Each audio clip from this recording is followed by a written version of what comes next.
Hello friends, welcome back to our channel Avika wines. దోస్తులు, ఈ వీడియోని కనుక మీరు ఫస్ట్ టైం చూస్తున్నట్టయితే మా ఛానల్ని సబ్స్క్రైబ్ చేసుకోండి. అలాగే పక్కన ఉన్న గంట సింబల్ని నొక్కండి. అలా చేస్తేనే మేము పెట్టే ప్రతి వీడియో మీ నోటిఫికేషన్స్లో వస్తాయి. ఫ్రెండ్స్, నేను ఇంతకు ముందే చెప్పాను కదా, ఈ series real life incidents and సిచ్యుయేషన్స్ని ఆధారంగా తీసుకొని చేయడం జరిగింది. ఇది కేవలం పిల్లలకి, తల్లిదండ్రులకి అవేర్నెస్ కలిగించడానికి చేస్తున్నాం. ఇందులో మీకు ఏమైనా తప్పుగా అనిపిస్తే కామెంట్ చేయండి, మమ్మల్ని క్షమించండి. అసలైన స్టోరీ ఇప్పుడు స్టార్ట్ అవుతుంది ఫ్రెండ్స్. మరి మీ అందరి కోసం పల్లె అమాయకత్వం పట్నంలో కోల్పోయిన ఆమె కథ పార్ట్ 30ని తీసుకొచ్చేసాము. వీడియో నచ్చితే ఖచ్చితంగా లైక్ చేయండి ఫ్రెండ్స్. వీడియో పైన మీ అభిప్రాయాన్ని కామెంట్లో తెలియజేయండి. మన వీడియోస్ని హైప్ చేసి వీడియోని మీ బంధుమిత్రులకు షేర్ చేయండి. Thank you for watching. Let's watch the video. మా నాన్న చూసినవానే, నేను చెప్పంగానే రూమ్ అంతా ఎంత క్లీన్ చేసిండో. మొత్తం దుమ్ము దుమ్ము బూజు పట్టి ఉండే ఈ రూమ్. మరి మీరు ఈ రూమ్ని వాడుకోవచ్చు కదనే, ఎందుకు వాడుకోవట్లేదు? ఇంత పెద్దగా ఉంది. మా మమ్మీకి ఈ రూమ్ అంటే అస్సలు ఇష్టం లేదే, ఎందుకంటే మా నాన్నమ్మ వాడుకుంటుండే ఇక్కడ. నాకేమో ఈ రూమ్ అంటే ఎంత ఇష్టమో. నానమ్మ ఎప్పుడు కథలు చెప్తుండే, మంచి మాటలు చెప్పేది ఇక్కడ ఉంటే. మరి మీ నానమ్మ ఏది? నానమ్మ చనిపోయిందే. ఎప్పుడు? మీరప్పుడు ఊర్లో లేరు, ఏదో ఫంక్షన్ ఉంటే వెళ్ళారు, గుర్తుందా? వచ్చేసరికి మా నాన్నమ్మ లేదు. నువ్వు అడిగావు కూడా నన్ను స్కూల్కి ఎందుకు రావట్లేదని. నేను నీకు చెప్పాను. అవును, నేనే మర్చిపోయినా. మీ మమ్మీకి నానమ్మ అంటే ఎందుకు ఇష్టం లేదు? ఆమె మంచిది కాదా? మా నానమ్మ మస్తు మంచిది, కానీ మా మమ్మీకి ఎందుకో నచ్చది. వాళ్ళిద్దరు ఎప్పుడు కొట్లాడతారు. కారు, మనుషులు చచ్చిపోతే మళ్ళీ తిరిగి రారు కదా. చచ్చిపోవడం అంటే అదేనే, తిరిగి రాకుండా వెళ్ళిపోవడాన్ని చచ్చిపోవడం అంటారు. అవునా?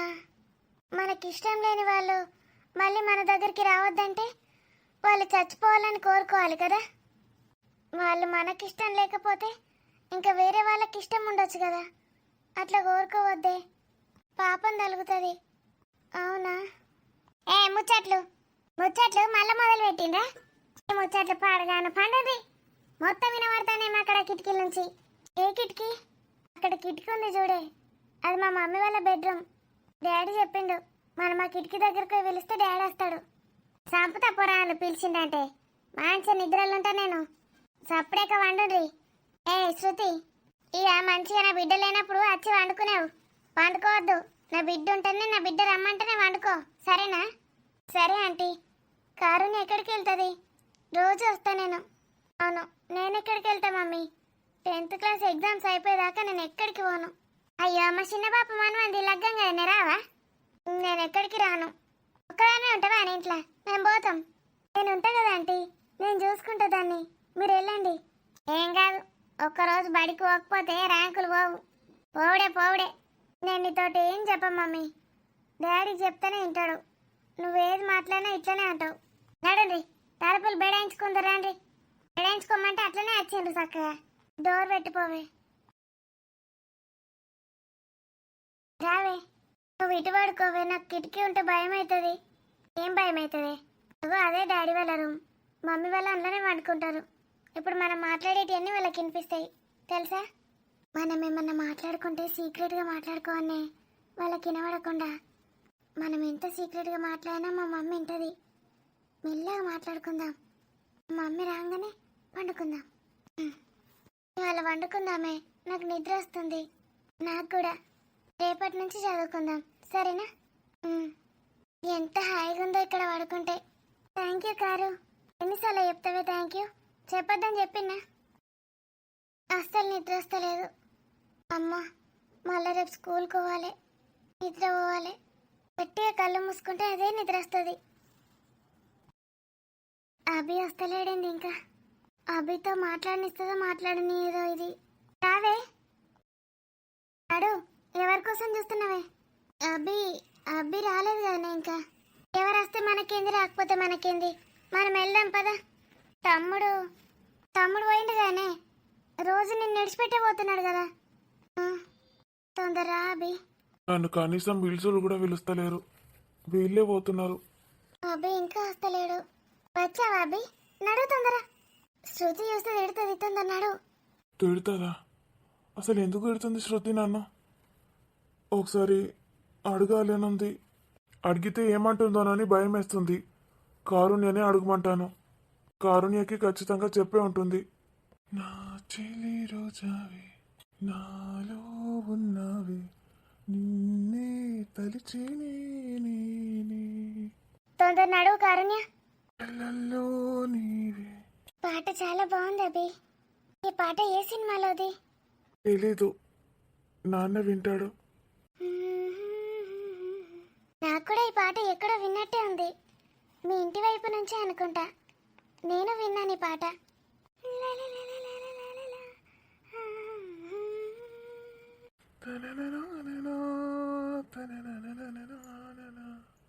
Yeah, let us start our class now. Shruti, ఎందుకు రాలేదు నిన్న?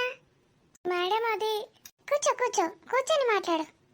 క్యాజువల్గా మాట్లాడుకున్నప్పుడు నిల్చోవాల్సిన అవసరం లేదు, ఓకే? మేడం, మమ్మీకి ఫీవర్ వచ్చింది, అందుకే రాలేదు. వెరీ గుడ్, మమ్మీకి నువ్వు హెల్ప్ చేసావన్నమాట. Yes ma'am. ఫీవర్ తగ్గిపోయిందా మరి? తగ్గిపోయింది మ్యామ్. నేను శృతిని చూసినప్పుడల్లా శృతి చాలా ఇబ్బందిగా ఫీల్ అవుతుంది. నేను ఇప్పటి నుంచి తనని చూడను. అమ్మ చెప్పింది, ఆడపిల్లల్ని ఎవరిని ఇబ్బంది పెట్టకూడదని, వాళ్ళు ఇబ్బంది పడేలా ప్రవర్తించకూడదని. చూడబుద్ధి అయినప్పుడు ఎప్పుడో ఒకసారి చాటు నుంచి చూస్తాను. అదే పనిగా శృతిని చూడను. నేను నా గోల్ పైన ఫోకస్ పెడతాను.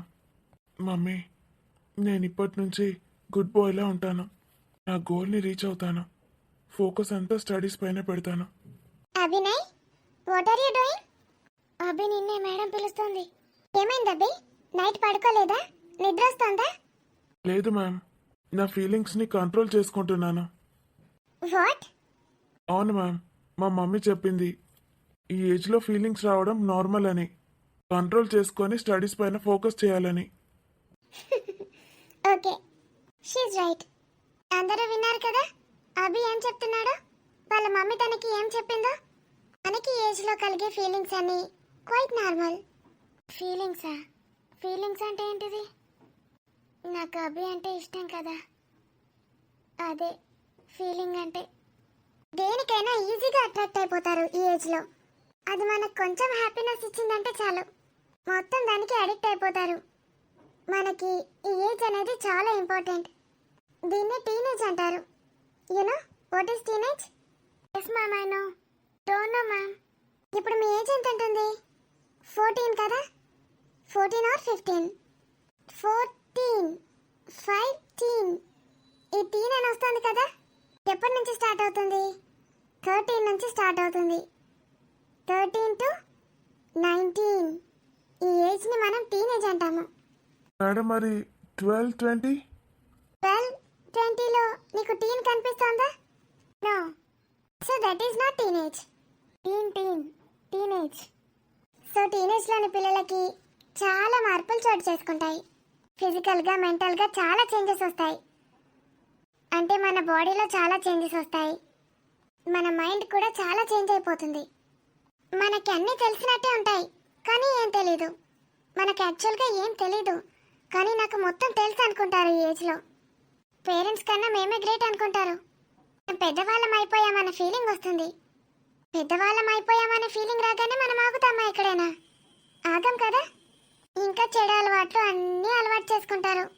సిగరెట్లు, అమ్మాయిలు, డ్రగ్స్, ఇలాంటివన్నీ.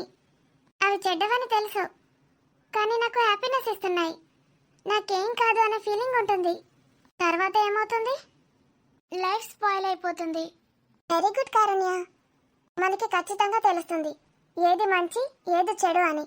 ఎప్పుడు కూడా చెడు పనులు చేయొద్దు, చెడుని మన దగ్గరికి తీసుకురావద్దు. మనకి తెలియక చేస్తే దాన్ని పొరపాటు అంటారు. తెలిసి కూడా మనం కావాలని దాన్ని చేస్తున్నామంటే అది చాలా పెద్ద తప్పు. అలాంటి తప్పులు చేస్తే లైఫ్ ఖచ్చితంగా స్పాయిల్ అవుతుంది. సో మనం లైఫ్లో ఏది చేయాలనుకున్నా ఏది మంచి ఏది చెడో తెలుసుకొని చేయాలి. How do animals produce young ones like themselves? ఒక యానిమల్ అచ్చం దాని లాంటి జీవిని ఎలా పుట్టిస్తుంది? They give birth. గుడ్. ఎందుకు అది జన్మనిస్తుంది? To continue their species on earth. Very good Abhi. ఈ భూమి మీద వాటి మనుగడని కొనసాగించుకోవడానికి యానిమల్ తన బేబీకి జన్మనిస్తుంది. Okay Shruti, tell me what is the process called when parents produce a new life?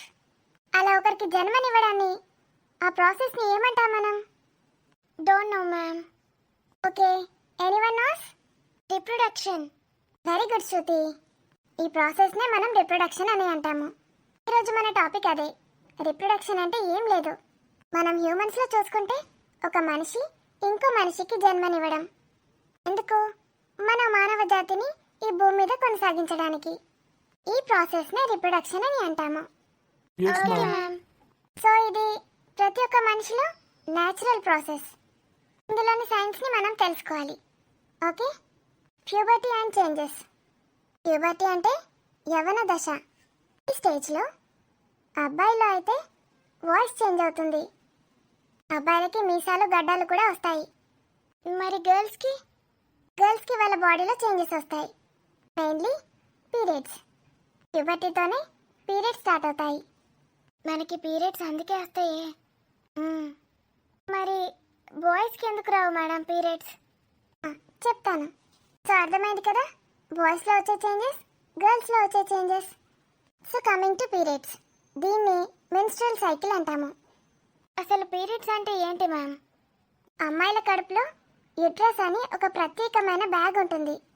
ఆ బ్యాగ్లోనే బేబీ గ్రో అవుతుంది. అయితే గర్ల్స్కి ఎవ్రీ మంత్ ఆ గర్భాశయంలో ఒక పొర అనేది తయారవుతుంది. ఆ పొర ఎందుకంటే బేబీని సపోర్ట్ చేయడానికి. స్ట్రాంగ్గా ఉండాలి కదా బ్యాగ్, అందుకే ఎక్స్ట్రా లేయర్ తయారవుతుంది. ప్రెగ్నెన్సీ రానప్పుడు ఏమవుతుంది? ఆ పొర అనేది బయటికి వెళ్ళిపోతుంది, అదే బ్లడ్ లాగా డిశ్చార్జ్ అవుతుంది. ఇది ఒక న్యాచురల్ ప్రాసెస్, దీన్నే పీరియడ్స్ అంటాం. నాకు మమ్మీ చెప్పింది ఎవ్రీ మంత్ గర్ల్స్కి ఇలా అవుతుందట. అప్పుడు గర్ల్స్కి రెస్ట్ ఇవ్వాలంట, మనం వాళ్ళకి హెల్ప్ చేయాలంట. ఇలా ఎవ్రీ మంత్ గర్ల్స్కి పీరియడ్స్ అవుతాయి. ఎప్పుడైతే ప్రెగ్నెన్సీ వస్తుందో, కడుపులో బేబీ 9 months ఉంటుంది కదా, అప్పుడు పీరియడ్స్ ఆగిపోతాయి, తర్వాత మళ్ళీ స్టార్ట్ అవుతాయి. ఇది చాలా న్యాచురల్, అంటే న్యాచురల్ ప్రాసెస్. దీనికి మనం భయపడాల్సిన అవసరం లేదు. అబ్బాయిలకి మీసాలు గడ్డాలు ఎలా వస్తాయో ఇది కూడా అంతే న్యాచురల్. మనం చనిపోయేదాకా వస్తూనే ఉంటాయా మేడం? లేదు, ఒక సర్టెన్ ఏజ్ వరకే వస్తాయి. ఎందుకంటే ఒక సర్టెన్ ఏజ్ తర్వాత ముసలి వాళ్ళు బేబీని కనలేరు కదా, వాళ్ళకి హెల్త్ సపోర్ట్ చేయదు కదా, దాన్ని మెనోపాజ్ అంటారు. 58, 56 ఆ ఏజ్లో ఆగిపోతాయి. ఎవ్రీ 28 daysకి ఒకసారి పీరియడ్స్ అనేవి వస్తాయి. Okay, now coming to reproduction. So హ్యూమన్స్లో బేబీ బర్త్ ఎలా జరుగుతుందంటే, బాయ్ అండ్ గర్ల్ ఇద్దరు కలిసినప్పుడు బాయ్స్కి స్పర్మ్స్ తయారవుతాయి, గర్ల్స్కి ఎగ్స్ తయారవుతాయి. So when sperm meets an egg, sperm ఎగ్తో కలిసినప్పుడు ఫర్టిలైజేషన్ అవుతుంది. ఫర్టిలైజేషన్ అయ్యాక జైగోట్ ఫామ్ అవుతుంది. ఎక్కడ? అమ్మాయి యూటరస్లో. జైగోట్ అంటే ఏం లేదు, ఎంబ్రియో అన్నమాట. అంటే చిన్న బేబీ, చాలా చిన్నది, చిన్న చిన్న సెల్స్ అంతే. గర్ల్స్లో ఎగ్స్ ఉంటాయా మేడం? అంటే కోడిగుడ్డు ఉంటుంది కదా, అవేనా? నో. ఎగ్స్ అండ్ స్పర్మ్స్ చాలా చిన్నవి. సెల్స్ అంటాం కదా, అంత చిన్నవి. They are cells, they are nothing but cells అంతే. అవి కేవలం కణాలు మాత్రమే. జైగోట్ కూడా అంతే, చాలా చిన్నది, మనకు అసలు కనిపించదు.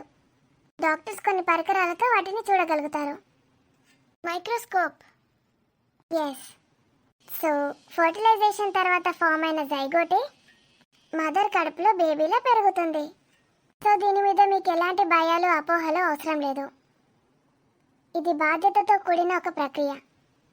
This is very scientifical. Okay, and it's a natural process. So periods are normal and healthy process in female. Ma'am, why do people think periods are bad? Yes ma'am, my mother also. What they do? నన్ను దూరంగా కూర్చోమంటారు, head bath చేయమంటారు, 3 days కిందే పడుకోవాలి, ఏది ముట్టుకోవద్దు, అది చాలా bad అంట. Is that true, ma'am? But my mom says it is not true. Yes, Abhi వాళ్ళ అమ్మ చెప్పింది నిజమే. ఇవన్నీ ఆచారాలు, ట్రెడిషన్స్, ఇవన్నీ నిజాలు కావు. ఎప్పటి నుంచో వస్తున్న ఆచారాలు కాబట్టి వాళ్ళు ఫాలో అవుతారంతే. కాలానికి అనుగుణంగా, పరిస్థితులకు అనుగుణంగా అలా అనుకున్నారంతే. అలాంటి మార్పులు చేసుకున్నారు. అంతేగాని పీరియడ్స్ అనేవి ఒక natural process. Scientifically there is nothing impure or bad about periods. We should understand that periods are natural biological process. Are a sign. అవి నార్మల్గా వస్తేనే మన బాడీ హెల్దీగా కరెక్ట్గా ఫంక్షన్ చేస్తుంది అన్నట్టు. కొన్ని సాంప్రదాయాలు మంచిగా ప్రొలాంగ్ అయ్యాయి, కొన్ని సాంప్రదాయాలు చెడుగా వెళ్ళాయి. కానీ మనం అర్థం చేసుకోవాలి. అఫ్ కోర్స్ మన సాంప్రదాయాల్ని గౌరవించాలి, బట్ సైన్స్ని అర్థం చేసుకోవాలి. అప్పుడే ఏ సాంప్రదాయం అనేది కరెక్ట్, ఏది కరెక్ట్ కాదు అని మనకు అర్థమవుతుంది. దీనికి సిగ్గుపడాల్సిన అవసరం లేదు, భయపడాల్సిన అవసరం అంతకన్నా లేదు. సరైన అవగాహన ఉండాలి. ఆ టైంలో అమ్మాయిలు అశుభం కాదు. వాళ్ళు సాధారణంగా చదువుకోవచ్చు, తిరగొచ్చు, వాళ్ళకు అనుకూలంగా ఉండే అన్ని పనులు చేయొచ్చు. Ma'am, they need some rest too. Yes, వాళ్ళకి రెస్ట్ కూడా చాలా అవసరం ఆ టైంలో. అందుకే మన పాత సాంప్రదాయాల్లో ఏ పని చేయనిచ్చేవారు కాదు. అంటే ఏది ముట్టుకోవద్దని కాదు, రెస్ట్ ఇవ్వాలని దాని అర్థం. సో మనం సైన్స్ని తెలుసుకుంటే ఎలాంటి సాంప్రదాయాలు కరెక్ట్గా ఉన్నాయో తెలుసుకోవచ్చు. Okay children, any doubts? This is our class today. I hope you understand. Yes, ma'am. Thank you ma'am. Okay children, ఈరోజు నేను చెప్పిన టాపిక్స్ అన్ని టెక్స్ట్ బుక్లో బాగా చదువుకొని రండి. Okay, see you in tomorrow's class. Bye bye. ఇప్పుడు అర్థమైందా నాకు బేబీ ఎట్లా తయారవుతుందో? వెళ్దాం మనం. ఆగే పాపం, అభి కోసం చూద్దాం. మన ఇంటి వైపే కదా వస్తాడు, అందరం కలిసి మాట్లాడుకుంటూ పోవచ్చు. ఎంతసేపు వస్తాడాగు. మా తమ్ముడు చూడు ఎట్లా ఉరుకుతున్నాడో. పడతాడు, కాళ్ళకు దెబ్బలు లాగించుకుంటాడు, మళ్ళీ ఏడుస్తాడు ఇంటికి వచ్చి. బాబాయ్ నన్ను ఏం చేసిండో? ఇప్పుడు నా కడుపులో జైగోట్ ఉందా? బేబీ వస్తుందా? ఎవ్రీ 28 డేస్కి పీరియడ్స్ వస్తాయని చెప్పింది మేడం. మొన్నొక రోజు ఎందుకు పీరియడ్స్ వచ్చినాయి? 28 డేస్ కాలేదు కదా. ఒకటే రోజు అట్లా ఎందుకయింది?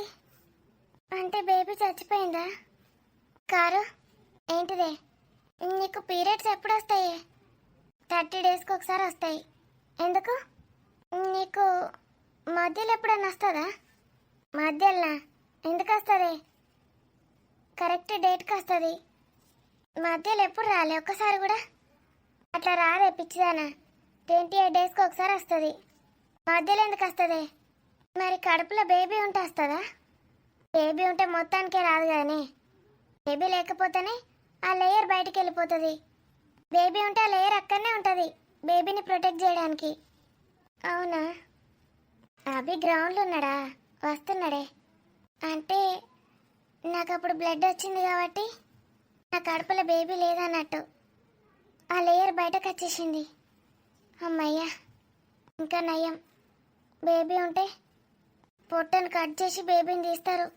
అమ్మా, నాకు భయం వేసింది. అందుకే కడుపు మస్తు నొచ్చింది. ఒకవేళ నాకు బేబీ వస్తే ఆ బేబీని ఎట్లెత్తుకో వస్తుంది? నాకు కింద పడిపోతే ఆ బేబీకి స్నానం చేయించాలి, డ్రెస్ వేయాలి, అవన్నీ నాకు ఎట్లా చేస్తుంది? చి, నేనంటేనే నాకు ఇష్టం లేదు, ఇంకా నాకు బేబీ కూడానా? నాకే మా ఇంట్లో ఇష్టం లేదు. పాపం ఇంకా చిన్న బేబీని కూడా అక్కడికి తీసుకుపో అన్నా. ఏమద్దు, బేబీ వద్దు, ఏమద్దు. నేను రోజు కారుణ్య వాళ్ళ ఇంట్లోనే ఉంటా, అసలు ఇంటికే పోను. ప్రియా, రండి. చాలాసేపటి నుంచి మీకోసమే వెయిట్ చేస్తున్నాను. ప్రొద్దున నుంచి ఎంత బిజీగా ఉన్నారేంటి ఈరోజు? చాలా కాల్స్ వచ్చాయి. ఏం జరిగిందండి? ఏం లేదు, నిన్న ఒక పని మీద వెళ్ళానని చెప్పాను కదా, దాని గురించే. ఫ్రెండ్స్ కాల్ చేస్తున్నారు. ఎవరు వాళ్ళు? వాళ్ళు నా చైల్డ్హుడ్ ఫ్రెండ్స్. చిన్నప్పటి నుంచి మేమందరం చాలా మంచి స్నేహితులం. ఏదైనా బిజినెస్ పెడుతున్నారా? ఏం పనో చెప్పనే లేదు. బిజినెస్ కూడా పెట్టాలనుకుంటున్నాం, కానీ దానికి కొంచెం టైం పడుతుంది. రాజు వాడి గురించి మర్చిపోయాడా? ఏం ఆలోచిస్తున్నావు? ఏం లేదండి, మొన్న జరిగిన సంఘటన పదే పదే గుర్తొస్తుంది. మర్చిపో ఇంకా. వాడి గురించి ఆ సంఘటన గురించి మర్చిపో. నీ బ్రెయిన్లో నుంచి తీసేయి. అదేంటండి అలా అంటారు? వాడినంత తేలిగ్గా ఎలా వదిలిపెట్టేది? పోలీస్ కంప్లైంట్ ఇద్దామంటే కూడా వద్దన్నారు. సారీ ఫ్రెండ్స్, పక్కన కన్స్ట్రక్షన్ వర్క్ అవుతోంది, సౌండ్స్ చాలా వస్తున్నాయి, అడ్జస్ట్ చేసుకోండి. నేనేం చేయలేను. ఇప్పుడు మర్చిపోమంటున్నారేంటి? నేను ఎలా మర్చిపోను? నిన్న నేను వెళ్ళింది ఎక్కడికి అనుకున్నావు? ఈ పని మీదే వెళ్ళాను. అవునా? వాడు ఇంకోసారి నీ జోలికి రాడు. నీ జోలికే కాదు, ఏ అమ్మాయి జోలికి రాలేడు, ఎవరి జోలికి రాలేడు. స్ట్రాంగ్ వార్నింగ్ ఇచ్చారా? చాలా స్ట్రాంగ్ వార్నింగ్ ఇచ్చేశాను. పోలీస్ స్టేషన్ కంప్లైంట్ అవసరం లేదా? అవసరం లేదు. నా ఫ్రెండ్ ఉన్నాడు కదా పోలీస్, వాడు చూసుకుంటాడు. అతనికి చెప్పారా? మేం బెస్ట్ ఫ్రెండ్స్ కదా, ఏం పర్లేదు. నేను వెళ్ళే వరకు వాడిని వెనకాల ఫాలో అవుతూనే ఉన్నారు. వీడు ఇలాంటి వేషాలు చాలానే వేశాడంట. అంటే ఇలానే చిన్నపిల్లలతో అసభ్యంగా ప్రవర్తించడం. ఒక అమ్మాయినైతే ఏదో చేయబోయాడంట. ఇంటి వెనకాలకు తీసుకెళ్ళి డ్రెస్ విప్పాడంట. ఏంటి? చిన్న పాప, తనని నేను చూశాను. మేము అసలు వాడిని పట్టుకోకపోయి ఉంటే ఆ పసిప్రాణం కూడా బలయ్యి ఉండేది. ఏంటండి ఆ దుర్మార్గుడు? అసలు వాడికి అంత చిన్న శిక్ష కొట్టేసి వార్నింగ్ ఇస్తే సరిపోతుందా? ఒకవేళ మళ్ళీ వాడు అలాంటి పని చేస్తేనా? చేయలేడు. చేయకుండా చేశాం. వానికి పోతాడు అమ్మాయి అంటేనే అలా చేశాము. అసలు వాడిని చంపేయాల్సింది. నేనైతే చంపేసి ఉండేదాన్ని. దానికి సమానంగానే చేశాం. నువ్వేం భయపడకు. వాడు మళ్ళీ ఇటువైపు రాలేడు, ఎటువైపు పోలేడు. కానీ ప్రియా, ఒకటి గుర్తుపెట్టుకో, మన సమాజంలో ఇలాంటి వాళ్ళు చాలామంది ఉంటారు. ఒకరు కారు, ఇద్దరు కారు, ప్రతి 10 మందిలో ఒకడుంటాడు. జాగ్రత్తగా ఉండాల్సింది మనమే. మరి చిన్నపిల్లలు ఎలా జాగ్రత్తగా ఉంటారు? వాళ్ళని జాగ్రత్తగా చూసుకోవాల్సింది కూడా మనమే. భయపడకో, మళ్ళీ నార్మల్ అవ్వు. బామ్మ వచ్చే టైం అయింది. ఇప్పుడు వస్తుందా? అభి అయితే చాలా అడుగుతున్నాడు తాతమ్మ ఎప్పుడొస్తుందని. పిల్లలకి అంతే, ఇంట్లో పెద్దవాళ్ళుంటేనే ఇష్టపడతారు. వాళ్ళు గారాబం చేస్తారు కదా. ఇంతకు ముందు ఎంత బాగుండేది ప్రియ, నిజంగా మనందరం ఎంత ఎంజాయ్ చేసేవాళ్ళం. ఇంట్లో నానమ్మ, తాతయ్య, అత్తలు, బాబాయిలు, పిన్నెలు, మామయ్యలు, ఇలా అందరూ అంటే ఎంత బాగుంటుందో కదా. కనీసం పండుగలప్పుడైనా కలవట్లేదు మనం. ఎప్పుడో ఒకసారి ఫంక్షన్స్లో అలా కలుస్తాం, ఇలా వచ్చేస్తాం. పిల్లలకైతే ఎగ్జామ్స్ అని, స్కూల్ అని ఫంక్షన్స్కి కూడా తీసుకెళ్ళట్లేదు. వాళ్ళకైతే రిలేటివ్స్ అంటే ఎవరో కూడా తెలీదు. మరి ఏం చేస్తామండి? పిల్లలకి చదువు అనేది ఇంపార్టెంట్ కదా. ఇవన్నీ తర్వాత తెలుస్తాయి. చదువుకునే ఏజ్ దాటిపోతే మళ్ళీ తిరిగి తేలేం కదా. ఇది ఇంపార్టెంటే, అది ఇంపార్టెంటే, రెండింటిని బ్యాలెన్స్ చేయాలి. చదువు ఇంపార్టెంట్ అని ఒక చదివే చెప్పిస్తే కరెక్ట్ కాదు. ఈ కాంపిటేటివ్ వరల్డ్లో అదంతా ఎలా సాధ్యమవుతుందండి? మనం కొంచెం వెనుకబడితే చాలు, లక్షల మంది మన ముందొచ్చి నిల్చుంటున్నారు. మన పిల్లలు బాగా చదివి గొప్పవాళ్ళు అవ్వాలనే కదా మనకుంటుంది. అంతే, ప్రతి తల్లిదండ్రి కోరుకునేది అదే. పిల్లలు పెద్దవాళ్ళై ప్రయోజకులు అవ్వాలని, బాగా డబ్బు సంపాదించాలని. అందులో పడి ఏం కోల్పోతున్నారో, ఏం చేస్తున్నారో తెలియట్లేదు. ఇన్ని అనుభవించి ఇన్ని తెలిసిన మనమే ఇలా ఉన్నాం. ఇక పిల్లలకి ఇవన్నీ ఏం తెలీదు. వాళ్ళు అసలు ఏం నేర్చుకుంటున్నారో, పెద్దయ్యాక వాటిని ఎలా హ్యాండిల్ చేస్తారో కూడా తెలీదు. అంతే కదండి. ఉమ్మడి కుటుంబాల్లో ఏ చిన్న సమస్య వచ్చినా అందరూ కలిసి పరిష్కరించుకునేవాళ్ళు. అది అసలు సమస్యలాగే అనుకునేవాళ్ళు కాదు. కానీ ఇప్పుడు ఎవరికి వాళ్ళే ఏ చిన్న ప్రాబ్లం వచ్చినా భయపడుతున్నారు. అయినా ఇప్పటి ప్రజలకి ధైర్యం, కాన్ఫిడెన్స్ అన్నీ తగ్గిపోయాయండి. కొందరు జాయింట్ ఫ్యామిలీస్లో కూడా ఏదైనా ప్రాబ్లం వస్తే మాస్ సూసైడ్లు చేసుకుంటున్నారు. అందరూ కలిసి సూసైడ్ చేసుకొని చనిపోతున్నారు. ముఖ్యంగా చిన్న చిన్న ఫ్యామిలీలు, 2 పేరెంట్స్, 2 పిల్లలు, అప్పుల బాధలు ఇలాంటివే ఎక్కువ అవుతున్నాయి. చచ్చిపోవడం ఒకటే పరిష్కారం కాదు కదా. ఆ కష్టాన్ని దాటుకొని ముందుకెళ్తే ఇంకా తీయగా ఉంటుంది జీవితం.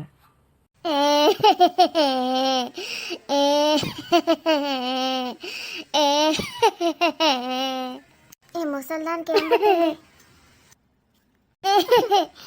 ఇది ఏడిస్తే చాలా బాగుంది. ఏమైంది వీళ్ళకు? ఏమంటాండే ఆడు? నా కొడుకు ఏమైండు? నాన్న, నాన్నకేమైంది? అమ్మా, నాన్న బానే ఉన్నాడే. ఏం పుట్టిందిరా? నా కొడుకు ఏమైందిరా? ఏడ చచ్చిండ్రాడు? అంటే ఈయన ఏసుడికే. ఈయన గట్ల వేయకపోతే మరిది చువకరేపు మరిదా అంటే బాబాయా? ఎటు వెండు ఏమో మరిది. ఏడవకే. ఫోన్ చేసినావా లేదా? చేసిన. పోలీస్ కంప్లైంట్ ఇచ్చొచ్చిండట కదా.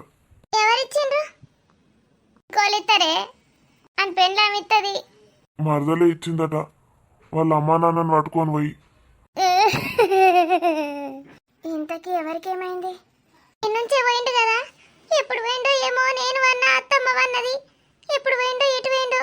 ఆయనతో దుబాయ్కి పోలే కదా. నాకు బంగారు శనిత్తా అన్నాడు. పొంగ పొంగ ఇస్తాడో ఇయ్యడో. దుబాయ్కి పోతే ఏమిస్తాడు? ఇక ఇయ్యడు. నా కొడుకు ₹1,00,000 నా పేరు మీద ఎత్తా అన్నాడు. చెప్పక చేయక పోయిండాడు. లేకపోతే ఎటు పోయిండు? ₹1,00,000 ఎప్పుడు ఎత్తాడు? తమ్ముడు ఎటు పోతాడు? దుబాయ్కి అయితే 2 నెలలకే పోతా అన్నాడు. ఇప్పుడు ఎటు పోయిండు మరి?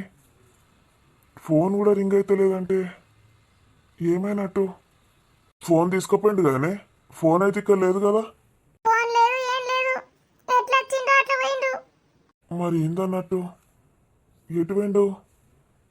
ఎవరన్నా కిడ్నాప్ చేసిండానే? ఏం చేసి పడిండ్రో ఏమో. మరిది మరిది. ఛీ, మా అమ్మ ఎందుకు ఏడుస్తుంది? మా అమ్మకి సిగ్గు లేదు కొంచెం కూడా. వాడెవరినో కిడ్నాప్ చేస్తే మా అమ్మ ఎందుకు ఏడుస్తుంది? ఏంలాడకు పోదాండ్రా అంటే పోలేరు, రాలేరు. గిట్లా ఏస్తాడు దేవుడు. మంచిగా మొక్కుకోరా రే. ఏంలాడకు అత్తాను మొక్కుకోరా. ఆయనకి మంచి గవర్నని మొక్కుకోరా. అందరం కలిసి పోదాము. అంతే బొడ్డు ఏసుడికే. దీనికి జ్వరం వచ్చింది. లేకపోతే అందరం కలిసి పోకపోదుమా? అటు చేసి నన్ను అంటారేంది? నేను ఆ పరిస్థితి రావడానికి కారణం ఎవరు?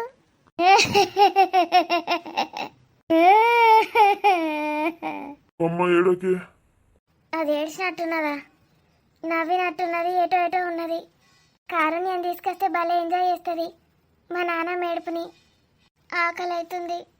బాక్స్ కూడా తీసుకుపోకుండా పోయినా. తినమని ఎవరు అంటలేరు.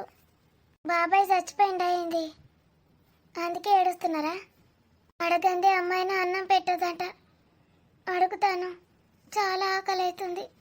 పాపం కారుణ్య బాక్స్ షేర్ చేస్తుంది. అది అసలే కొంచెం తెచ్చుకుంది. ఇంకా నాకిస్తే దానికేం సరిపోతుందని వద్దన్నాను. అమ్మా, ఆకలి అవుతుంది. ఓ పోరి, నిన్ను ఎత్తుకపోను. ఇడా నా కొడుకు ఎడ చచ్చిందో తెలియక నేను చస్తా ఉంటే ఆకలి అంటే అవే నీ ఆకలి గత్తర్రాను. నేను ఇవాళ బాక్స్ తీసుకపోలే నానమ్మ. ఆకలి అవుతుంది. ఎట్లనో అవుతుంది నాకు. బాక్స్ ఎందుకు పెట్టలేవు దానికి? దానికి రోగం పుడుతుంది. ఇష్టం వచ్చినట్టు ఎత్తాంది. పిసపిస మాటలు అంటుంది నన్ను. నేను దానికి కూడు పెట్టా మన్ను పెట్టా. అదే వండుకొని పెట్టుకొని పోని. దేవుని గుట్లే కొన్ని పైసలు పెట్టుకున్నా. ఓడి మాయం చేసి మునిగిండో ఏమో. అన్ని ఎత్తుకపోను అని దినంగాను. అటు చచ్చిపోను. పోరి, ఆ పైసల గురించి నీకే తెలుసు. నువ్వు గిట్ట తీసినావే. తీయలే. నేనెందుకు ఇస్తా? కావాలంటే నా బ్యాగ్లో చెక్ చేసుకో. ఆ బొడ్డ ఏం కొనుక్కుంటాందో ఏం తింటాందో బయట. కావాలంటే మా ఫ్రెండ్స్ని అడుగు, టీచర్ని అడుగు. నేనేం తినలే. మధ్యాహ్నం ఆకలైంది. ఇప్పుడు కళ్ళు తిరుగుతున్నట్టు అనిపిస్తుంది నాన్న. ఆవు బిడ్డ, బియ్యం గడిగి పెడతావు. కూసోపోడ కూసో. బాబాయ్ అనిపిస్తలేడట. అందరూ ఆగమైతాండ్రు. పిన్ని పోయి పోలీస్ స్టేషన్లో కంప్లైంట్ ఇచ్చిందట. పోలీసులు అందరూ ఎత్తుకుతాండట. అందరూ కొంచెం పరేషాన్లు ఉన్నారు బిడ్డ. నువ్వు అమ్మనేమనుకో. నానమ్మను అమ్మను ఇష్టం ఉన్నట్టు అనకు. మాటలు అనకు. నేను బియ్యం గడిగి పెడతా. ఇంత తొక్కేసుకొని తిను. తొక్కేసుకుంటే కడుపులో మండుతుంది నాన్న. కడుపు నొస్తుంది నాకు 2 రోజుల నుంచి. నేను నీళ్ళు వారవోసుకొని తిని మునిగే దొంగముండ. కడుపు మండుతుందట దొంగముండకు. అన్నం నేను నీళ్ళు వారవోసుకొని తిని మునుగు. కడుపు మండుతుందా బిడ్డ? ఇంత నూనె ఇంత ఉప్పు వేసుకొని తిను దానికంటే ఏమన్నా చేసిస్తావానే ఏ లేవు నాయ పైసలు వీకినా నేను చేస్తా ఉంటే దానికేం చేసిస్తావు దీనికేం చేసిస్తావు అంటాడు చేసిపో ఒక గుడ్డు వాళ్ళ కొట్టి వారైపో పైసలు లేవు ఏం లేవు ఏం నుంచి పట్టుకొచ్చుడు ఇక గుడ్లు ఒకటి ఒకటి ఉన్నది పో వాళ్ళ కొట్టిపో ఏడున్నది మధ్యాహ్నం నేనే వేసుకొని తింటి కొడుకా అన్నమన్న పెట్టు నాన్న పట్టు అన్నమే తింటా నిన్న నేను పెడితే చేయి కాలింది అందుకే భయం అవుతుంది అయ్యో బిడ్డ చెయ్యి కాల్చుకున్నావా నేను పెడతాగు శృతి నాన్న ఏంటి నాన్న నీకు పోంగ బాబాయ్ గిట్ట కనబడ్డా నీ కనవల్లే నీకేమన్నా చెప్పిండా పోంగ నేను అటు పోతా ఇటు పోతా అని దుబాయ్ గిట్ట పోతా అని చెప్పిండా ఏం మాట్లాడిండా నీతోటి బాబాయ్ ఏం మాట్లాడిండా పిచ్చి పిచ్చి మాటలు మాట్లాడిండు అవన్నీ నేను నీకు చెప్పన్నా నాన్న పిచ్చి పిచ్చి చేసిండు మళ్ళా రావద్దు బాబాయ్ మాయమైపోవాలి అట్లనే చచ్చిపోవాలి ఇంకా నయం అమ్మకు నేనే పైసలు తీసినా అని తెలియదు దేవుని గుడ్లే పైసలు తీసి పంటలు వారేసిన నేను తీసినా అని తెలిస్తే నన్ను చంపేస్తుంది నేను అస్సలు చెప్పా ఇప్పటి నుంచి నాకు పైసలు ఎక్కడ కనబడితే అక్కడ తీసి మంటలో పడేస్తా పైసలు ఎడవైము నేనే గూట్లే లోపలికి పెట్టమన్న దాన్ని అదెందుకు ఇస్తుంది పొల్లాది ఎప్పుడు తీయలే ఈ ముసలి ముండ మీదనే డౌట్ నాకు ఏమన్నా తీసి మునిగిందా పైసలు లేకపోతే ఈడిగిట్ట తీసిండా లేకపోతే మా మరిదిగాడే పైసలు కొట్టేసి పీకిండా అడు ఎప్పుడు గిట్ట పోలే గట్ల ఎట్లా పోయిండో నాకు చిత్రం అవుతుంది అసలు పెళ్ళాం దగ్గరికి పోవాల్సిన అవసరం ఏంది ఎప్పుడు వచ్చినా 4 రోజులు ఈయన ఉంటాడు అటు పోనే పోడు ఎందుకు ఏంటి సారి ఏం గుర్తుకొచ్చిందో ఏం చేద్దామని పోయిండు పాడుగాను మరి ఏంది పైసలు ఎడవైనాయి ఈయన ఎటు పోయిండు